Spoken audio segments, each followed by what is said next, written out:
Dalam penerapan geometri transformasi dalam kehidupan sehari-hari, yang kita ambil di sini materi tentang rotasi. Jadi sebelum kita masuk ke pembahasan tentang penerapannya, kita harus tahu dulu nih, apa sih rotasi itu? Nah, di sini rotasi itu adalah perpindahan semua titik pada bidang yang masing-masing bergerak sepanjang busur lingkaran. Nah, rotasi sendiri ditentukan oleh beberapa hal. Yang pertama di sini ada pusat rotasi. Nah, yang kedua itu ada besar sudut rotasi. Nah, sudut rotasi ini dibentuk oleh garis yang menghubungkan pusat rotasi dengan titik asal, dan juga garis yang menghubungkan pusat rotasi dengan titik hasil atau bayangan dari titik asal tadi. Nah, lalu juga ada arah rotasi. Untuk arah rotasi sendiri, misalkan rotasi itu searah jarum jam, maka rotasi tersebut akan bernilai negatif. Sedangkan untuk rotasi yang berlawanan arah dengan jarum jam, maka akan bernilai positif. Salah satu contoh rotasi dalam kehidupan sehari-hari adalah ada pada jam dinding. Nah, untuk jarum jam atau arah rotasinya ini membentuk lintasan lingkaran yang berpusat pada salah satu titik pusat, yaitu titik pusatnya di sini. Dan satu hari dalam jarum jam ini berputar sejumlah 12 jam.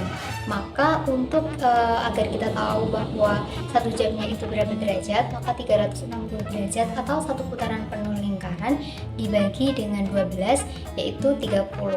Jadi satu jamnya itu sebesar 30 derajat. Bagaimana jika 1 menit? Nah, 1 menit itu jarumnya juga berputar selama 360 derajat ya. Maka 360 derajat dibagi 60 menghasilkan 6 derajat. Jadi untuk 1 menit itu adalah besar sudutnya sebesar 6 derajat.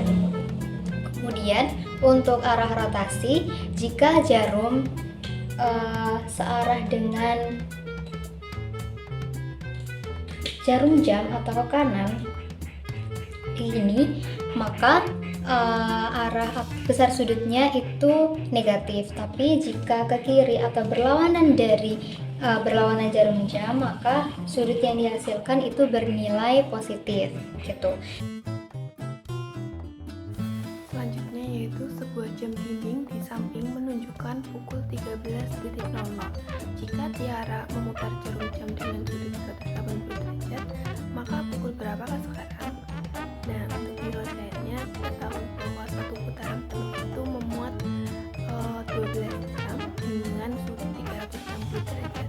Maka dalam 1 jam itu bisa kita cari 360 derajat dibagi dengan 12 jam sama dengan 30 derajat. Maka dalam 1 jam itu akan membentuk sudut 30 derajat. Selanjutnya untuk yang jarum menit, berputar satu putaran itu 60 menit dengan sudutnya yaitu 360 derajat.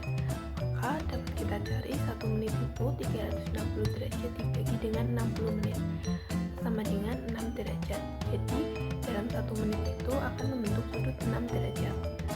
Maka dapat kita cari 13.00 ditambah dengan 180 derajat sama dengan 13.00 ditambah 180 derajat dibagi dengan 30 derajat sama dengan 13.00 ditambah 6 jam sama dengan 19.00.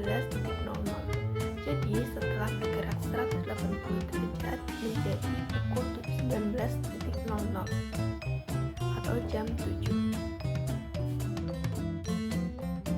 Baik, untuk kesimpulannya yaitu rotasi jarum jam merepresentasikan perjalanan waktu, di mana jarum detik berputar 30 derajat setiap 60 detik, kemudian jarum menit berputar 360 derajat setiap 60 menit. Nah, untuk yang terakhir jarum jam berputar 360 derajat setiap 12 jam.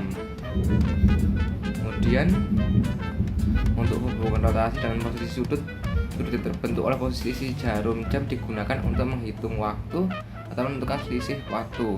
Misalnya setiap menit jarum jam bergerak sebesar 6 derajat, 360 derajat bagi 60, dan setiap detik jarum jam bergerak sebesar 0,1 derajat.